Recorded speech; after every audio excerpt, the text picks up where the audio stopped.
Bueno, por fuera de las academias y de las facultades de historia eh, y de esos libros, manuales de historia de Colombia, que son una sartada de mentiras, vamos a escudriñar eh, el gobierno de Guillermo León Valencia dentro del contexto del sistema político colombiano del siglo XX, siempre dominado por las élites tradicionales y por ese acuerdo bipartidista del Frente Nacional.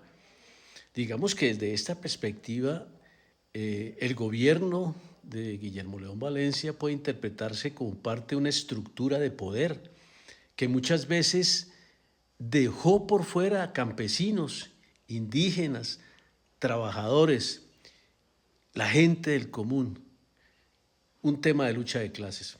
Vamos a mirar en 5 puntos esa fuerza de la lucha de clases representada en Guillermo León Valencia. En primer lugar, fue el gobierno de las élites tradicionales.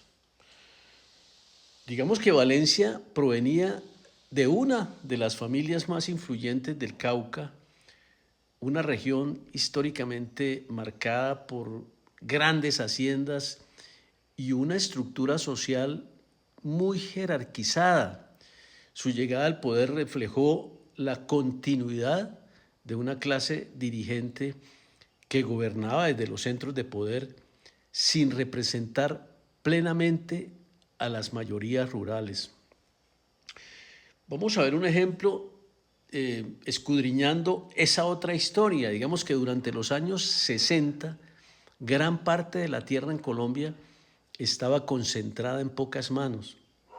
Mientras se hablaba de modernización del país, millones y millones de campesinos seguían sin acceso a la tierra, ni siquiera los servicios básicos, lo que evidencia una distancia profunda entre el Estado por un lado y el mundo rural. Esa brecha de clases que se fue agigantando a medida que transcurría el siglo XX. En segundo lugar, el Frente Nacional y la exclusión política.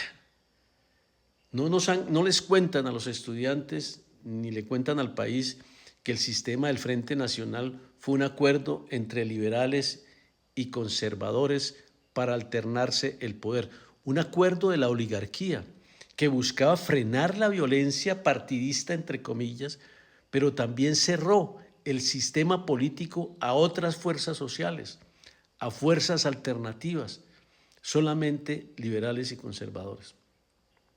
Como ejemplo, podemos decir que campesinos organizados, movimientos de izquierda o sindicatos no tenían canales reales de participación electoral y esto generó frustración política y alimentó, ojo, el surgimiento de movimientos insurgentes en varias regiones del país, buscando una alternativa política que era cerrada por la oligarquía colombiana. En tercer lugar, la respuesta militar al conflicto rural.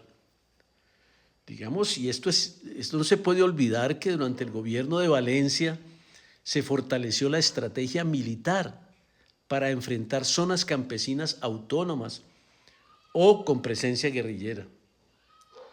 Miremoslo esto con más detalle. Digamos que la operación militar contra la llamada República de Marquetalia en 1964 fue un hecho vinculado al origen de las Fuerzas Armadas Revolucionarias de Colombia, FARC, y mostró cómo el Estado priorizó la acción militar frente a los problemas estructurales del campo y de los campesinos, como la desigualdad en la tierra, como la pobreza y segregación rural, de espaldas una clase frente a la otra. En cuarto lugar, y esto no lo hablan las academias de historia, ni las facultades de historia, la reforma agraria limitada.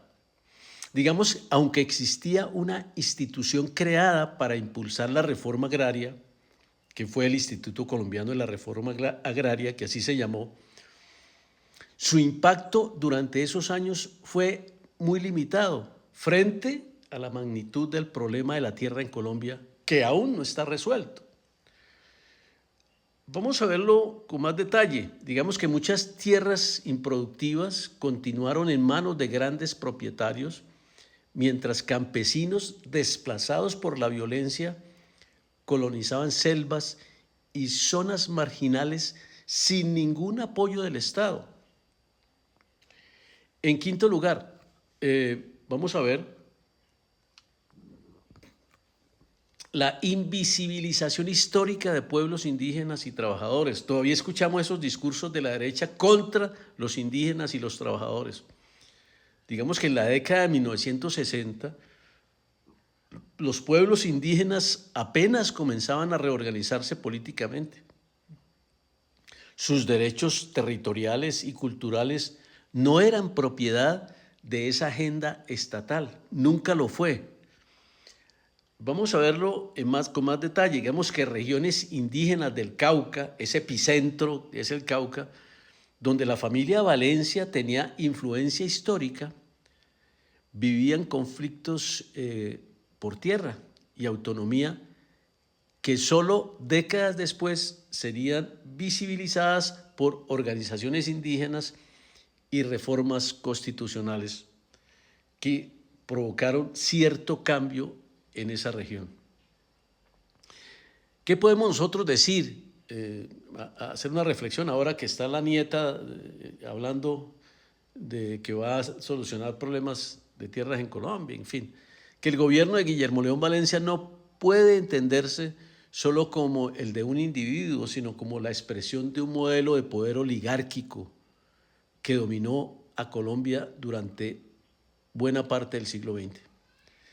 Ese modelo priorizó la estabilidad del sistema político y los intereses de las élites, de los oligarcas, sobre la transformación social profunda del país. Y esas tensiones acumuladas que fueron desigualdad rural, exclusión política y represión estatal, terminaron alimentando conflictos que marcarían la historia colombiana durante las siguientes décadas y, digamos, parte importante del siglo XX. Esto es importante, esta reflexión es importante darla a conocer en el día de hoy, ya que se ciernen, cemento sobre la historia de Colombia, sobre la memoria de la historia de Colombia. Digamos que la violencia en Colombia, el origen de la violencia en Colombia tuvo mucho que ver con esas familias del Cauca ricas, empoderadas, que aún siguen segregando a las comunidades pobres, campesinas, indígenas y trabajadoras. Muchas gracias.